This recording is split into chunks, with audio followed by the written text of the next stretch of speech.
हाय दोस्तों, मैं शांति भूषण तिवारी की ओर से सभी दोस्तों को प्रणाम। आज का जो टॉपिक है ये कमर का दर्द एक आम समस्या बन चुकी है। आकाश स्लिप डिस्क की समस्या हो या मेरुदंड के नीचे भाग पर L4 हो या L5 हो, आज करीब 10 में एक आदमी इस समस्या से जूझ रहा है। आज मैं योग के अंदर कुछ ऐसे अभ्यास बताने जा रहा हूँ जो कमर दर्द में आपकी सहायता कर सके। एक बात और मैं कहना चाहूँगा कि योग किसी रोग का उपचार नहीं है। योग करने से हम अपने आप को स्वस्थ रख सकते हैं, इसकी गारंटी है, लेकिन रोग होने के बाद इलाज के रूप में योग का उपयोग नहीं किया जाता है। लेकिन इसमें कुछ अभ्यास हैं, कुछ एक्सरसाइज है जिसके द्वारा अपने कमर दर्द की समस्या से हम निजात पा सकते हैं। इसमें पहला अभ्यास होता है मकरासन का। जो मकरासन होता है, इस मकरासन में क्या करते हैं, हम पेट के बल लेट जाते हैं। जो दोनों हमारा ये जो दोनों केहूनी होती है, ये दोनों केहूनी फैली होती है, हथेली क्लोज, और जो हमारा ठुड्डी होता है ठुड्डी के पास। इसमें प्रक्रिया ये होती है कि इसके अपने हाथ को आगे और पीछे, जो केहूनी होता है, केहूनी को आवश्यकता अनुसार आगे और पीछे हम करते हैं। इस बिंदु पर अगर हम बीच में जो सेंटर होता है, सेंटर में अगर हाथ को रखते हैं तो मेरुदंड का जो नीचे वाला भाग होता है, मेरुदंड के नीचे वाले भाग को जोर पड़ता है। इस मुद्रा में आते हैं, लंबा गहरा श्वास लेते हैं, बिल्कुल बॉडी को रिलैक्स रखते हैं, अपने केहूनी को कुछ आगे बढ़ाते हैं, आवश्यकता अनुसार लंबा गहरा श्वास लेते हैं, फिर केहूनी को पीछे की ओर लाते हैं, जितना पीछे ला सकते हैं। जब केहूनी को हम पीछे लाते हैं तो मेरुदंड का जो नीचे वाला भाग होता है, उस मेरुदंड के नीचे वाले भाग पर जोर पड़ता है। और जब केहूनी को हम आगे की ओर ले जाते हैं तो जो हमारी गर्दन, मेरुदंड के जो ऊपर वाला भाग होता है, इस भाग पर जोर पड़ता है। इसके बाद हम बीच सेंटर में लाते हैं, ये जहाँ पर हम अपने आप को आराम रिलैक्स करते हैं, उस जगह पे रख करके लंबे गहरे श्वास को लेते हैं। इस प्रक्रिया में अपने पैर का मूवमेंट भी किया जा सकता है। पैर के मूवमेंट को भी करके अपने बॉडी को बिल्कुल रिलैक्स कर सकते हैं। ये अभ्यास 2 से 3 मिनट तक, जिसके कमर में दर्द है, मेरुदंड में दर्द है, स्लिप डिस्क की समस्या है, उसे इस अभ्यास को करना चाहिए।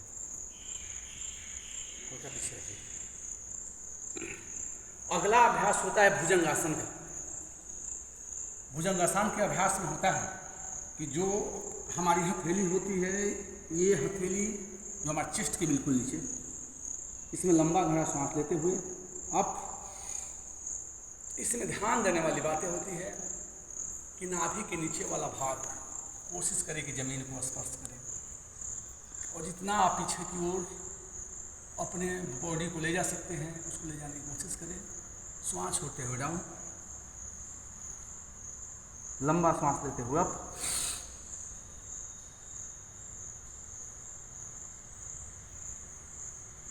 डाउन। जब इस प्रक्रिया को करते हैं तो जब हम ऊपर की ओर ले जाते हैं तो हमारी चेतना मेरुदंड के नीचे वाले भाग पर L4, L5 होता है, उस जगह पर इसका प्रभाव पड़ता है। इस अभ्यास को 8 से 10 बार बिल्कुल स्लो श्वास के साथ लंबा श्वास लेना, अप करना, श्वास को डाउन करना, नीचे करना। इसके बाद जो तीसरा अभ्यास होता है, वो तीसरा अभ्यास होता है आपका सुप्त उदराकर्षण। सुप्त उदराकर्षण, तो सुप्त उदराकर्षण में क्या करते हैं, पीठ के बल लेट जाते हैं, अपने हाथों को लो करते हैं, जो दोनों घुटना होता है, दोनों घुटना को फोल्ड करते हैं। हमारी एड़ी जो होती है, एड़ी को अपने पीछे वाला पार्ट होता है उसके नज़दीक लाते हैं। इसमें ध्यान देने वाली बात ये होती है कि अगर पैर हमारा दाहिने साइड में जाता है तो सिर हमारे बाएं साइड में जाएगा। बीच में लंबा गहरा श्वास लेते हैं, इसमें श्वास छोड़ते हुए राइट,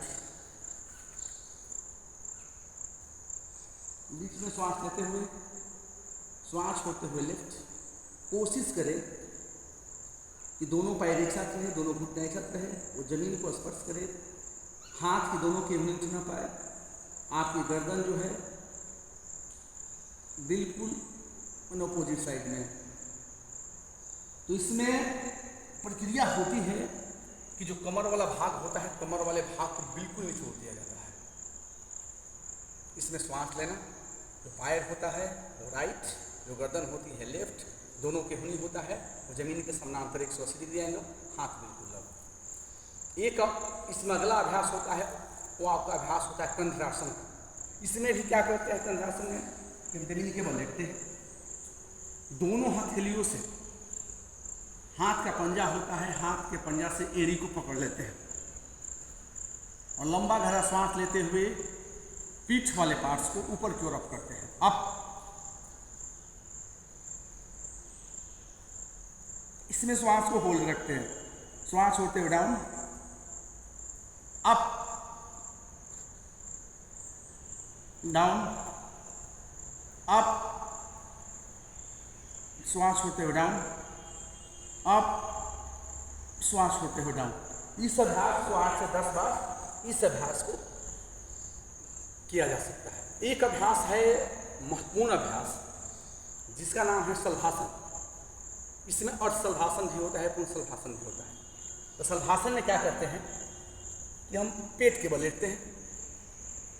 हमारी पहले में अर्ध शलभासन में आपका दोनों हाथ इसमें आगे की ओर होता है। इसमें अप जैसे मैं बोलता हूँ तो बायां पैर और दाहिना हाथ हम अप करते हैं, अप, श्वास छोड़ते हुए डाउन, श्वास लेते हुए अप। यहाँ कुछ समय तक 30 सेकेंड से 1 मिनट तक अपने श्वास को होल्ड करने की कोशिश, डाउन, फिर लेफ्ट से अप,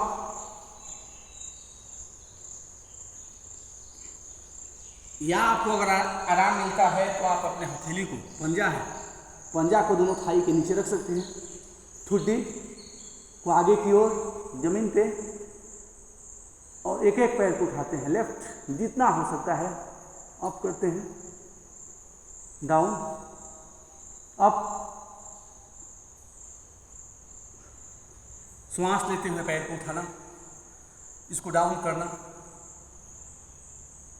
अगर श्वास लेके अगर पैर को अप करते हैं तो कुछ समय तक 30 से 35 सेकेंड तक, 30 से 1 मिनट तक, 30 सेकेंड से 1 मिनट तक अपने पैर को होल्ड करने की कोशिश करते हैं।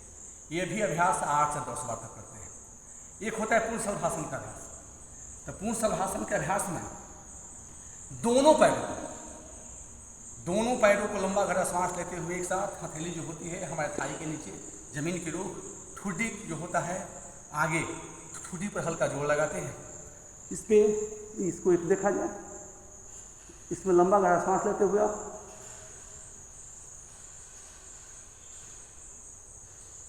Down, up, down.